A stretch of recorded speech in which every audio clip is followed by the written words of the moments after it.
आपकी सरकार India America भागी थी, अमेरिका जाके आपने माफी मांगी कि पाकिस्तान से माफी दिलवा दें। हामिद जी, सबसे पहले हम आपके पास आते हैं। आजाद कश्मीर पाकिस्तान के लोग कहते हैं, लेकिन ऐसा लगता है कि आजादी तो वहां है ही नहीं। सेना गोलियां चला दे रही है, आवाम सड़कों पर है, ध्यान आप दे नहीं रहे हैं। लगता है कि हिंदुस्तान को ज्यादा मेहनत नहीं करनी पड़ेगी। बहुत शुक्रिया। मेरा ख्याल है कि आपका जो इंडियन प्रोपेगेंडा है वो इस वक्त अपनी पीक पर है, जहां पर हर तरह की कहानियां सुनाई जा रही हैं।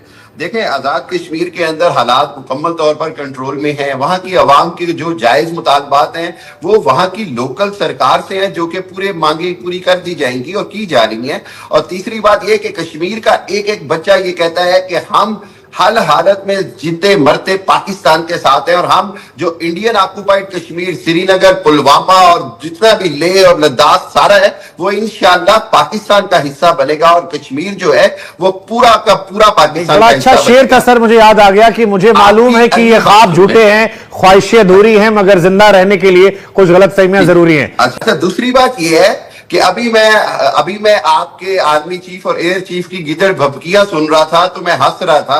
मैंने कहा जो मुक्का लड़ाई के बाद याद आए वो अपने मुंह पे मारना चाहिए। तो मेरा ख्याल ये कि आपके आर्मी चीफ को चाहिए कि अब अपने मुंह पे 2-3 मुक्के मार दें कि ऑपरेशन सिंदूर में तो उनको बदतरीन शिकस्त हुई, उनको हमने धूल चटाई, इंडिया को पूरी दुनिया में। ये सबूत सर सोशल मीडिया पे ढूंढ ले हम। और मैं ये समझता हूं कि इंडिया के लिए जो अब हो रहा है वो इंडियन सरकार फेस सेविंग कर रही है, अपने लोगों को, अपनी जनता को, अपनी पब्लिक को खुश करने के लिए। अगर इंडियन आर्मी चीफ या एयरफोर्स कहता है कि उन्होंने कोई एडवेंचर करना है तो हमारे फील्ड मार्शल ने तो कहा कि 100 बिस्मिल्लाह आप करें, हम आपको 10 मई से ज्यादा बुरी तरह मारेंगे। ठीक है। आपकी सरकार इंडिया अमेरिका भागी थी, अमेरिका जाके आपने माफी मांगी कि पाकिस्तान से माफी दिलवा दे। प्रूफ की बात करते हैं, you are talking to an educated audience, जहां पे प्रूफ की वैल्यू है। आप बात करते हैं सैटेलाइट इमेजरी की, आप बात करते हैं वीडियोस की, आप बात करते हैं प्रूफ की, आप बात करते हैं कि ये जो वीडियो है ये बाहर से इसका फॉरेंसिक हो रखा है इसलिए ये जेन्युइन है। आप यहां पे जाके, चाहे मैक्सआर हो, कोई और प्लेटफॉर्म हो, वहां से जाके आप डाउनलोड कर सकते हैं, ये ओरिजिनल है, राइट? अब प्रॉब्लम यह है कि when you speak to the Pakistanis, वो लोग ये सब कर नहीं पाते।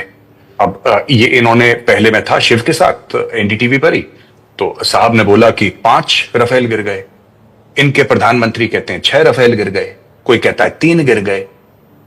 मुझे एक बात समझ में नहीं आती कि मैं कह रहा हूं 36 है, 36 के 36 अगर आपने हाइपोथेटिकली बात करते हैं, फर्ज कीजिए आपने 36 गिरा ली, ठीक है, शाबाश, वेरी गुड।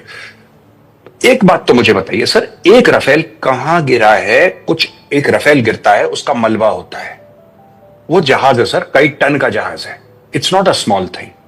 और फैक्ट चेक जब किया गया, अमेरिकन ने फैक्ट चेक करा गया, पता लगा साहब बीकानेर में जो 5 साल पहले क्रैश हुआ था उसका डाल दिया सर।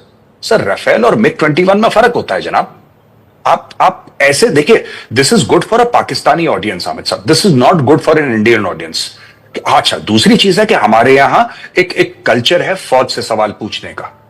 शुक्रिया। हमारे यहां कल्चर है सबसे सवाल पूछने का, दैट इज अवर कल्चर। हम डेमोक्रेसी, आपके यहां कल्चर नहीं है। आप कहते हैं फील्ड मार्शल ने बोल दिया फील्ड मार्शल। आखिरी चीज शुभंकर जी मैं आपको बताना चाहता हूं, आपने पीओके की बात करी, जिसको बड़े फख्र के साथ ये लोग आजाद कश्मीर बोलते हैं। स्पेशल कम्युनिकेशन ऑर्गेनाइजेशन एक ऑर्गेनाइजेशन है, स्पेशल कम्युनिकेशन ऑर्गेनाइजेशन, जो सारा का सारा मोबाइल फोन का सिस्टम सो कॉल्ड आजाद कश्मीर में मैनेज करती है। सो कॉल्ड आजाद कश्मीर में स्पेशल कम्युनिकेशन ऑर्गेनाइजेशन है, ये गवर्नमेंट ओन्ड ऑर्गेनाइजेशन है, और इसके हेड है मेजर जनरल उमर अहमद शाह। अब आप समझ सकते हैं कितना ट्रस्ट है सो कॉल्ड आजाद कश्मीर के लोगों के ऊपर कि वहां का कम्युनिकेशन, वहां का मोबाइल सिस्टम टैप हो रहा है। एक फौजी को लगा रखा है वहां पे कि तुम सुनो ये किससे बात कर रहे हैं। वहां पे दूसरे नेटवर्क तो चलना मना है, लाइसेंस दे रखा है, लेकिन चलता यही है स्पेशल कम्युनिकेशन ऑर्गेनाइजेशन। ये एक फौजी चलाता है, और ये स्पेशली इनका जो, अच्छा सूबा भी नहीं है, वो उसको सूबा भी नहीं मानते वो लोग, कह रहे सूबेचारी हैं, राइट? उसका नाम आजाद कर रखा है, जैसे कि पंजाब गुलाम है या सिंध गुलाम है, खैबर पख्तूनख्वा गुलाम है। तो इनसे पूछिए साहब ऐसा क्यों है?